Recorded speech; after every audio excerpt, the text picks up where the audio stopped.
2, 1, action! We've always had really good sets, but they really were elevated this season. You walk in, you're like, wow, this is epic in scale. As you can see, everything looks fantastic. We get to explore new locations that exist in Metropolis that we otherwise have never seen before. What I love about this season is how we dive into horror. We have blood, knives, a lot of the horror imagery that we hadn't been able to use before that we used in season 1 with Raven, but we haven't been able to go back to it. And that has been a lot of fun on a technical level and exciting on a storytelling level. Metropolis is the birthplace of Conor. It's the home of Superman. It's also the home of Lex Luthor. And in contrast to Gotham, it's kind of perceived as, I guess, a lot brighter, more hopeful place to be. It's a city that looks to the future, and there's beautiful parks, and Superman's flying through the sky, saving people.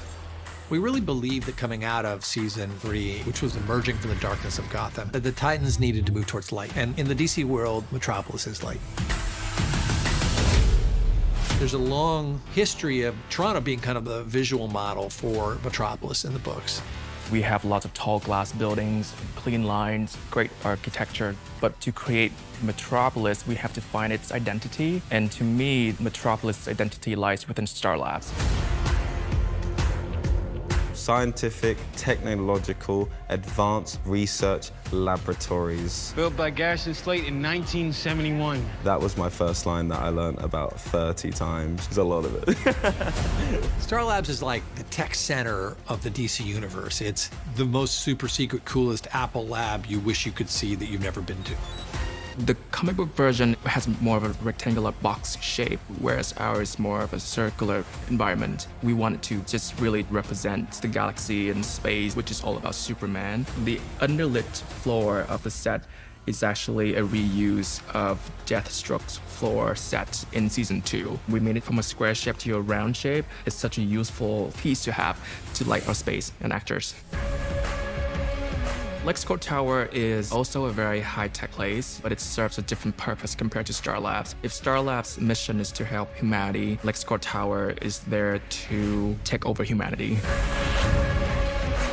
There's this really amazing drawing of Lex Luthor in his glass box office overlooking Metropolis, like a villain looking over his own kingdom in a way.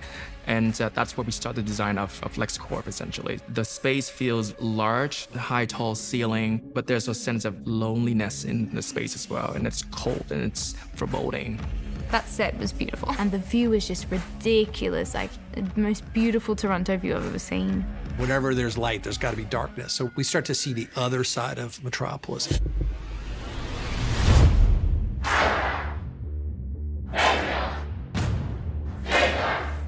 Welcome.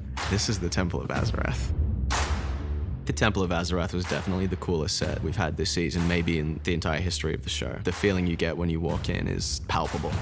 It's a hellish place to be in.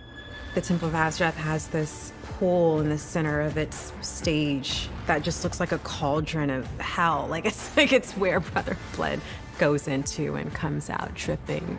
The Temple of Azarath lies in the underbelly of Metropolis. In the comic book version, it's not evil at all because it is Raven's birthplace. But in ours, this temple has been corrupted by trigonic magic. In the DC comic books, Azarath has these beautiful golden raven sculptures in the temple. Because our version of the Temple of Azarath is a lot darker. So why don't we take those ravens and turn them into something a bit more demonic? The temple is actually a refurbish of the Batcave from season 3. And we used the exact same rock wall and we changed the color.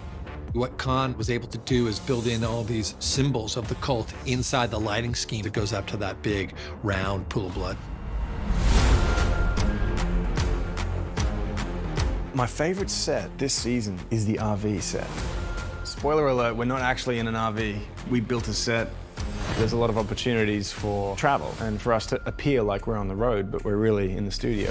It's so fun to be able to explore these imaginary cities that fans know so well. This season in particular, I like the look of a bit more because it's not as just dumpster fiery.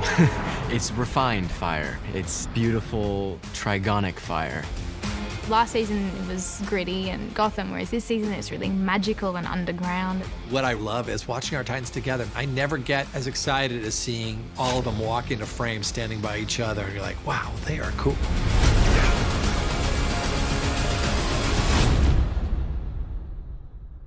I'm gonna go for a bath.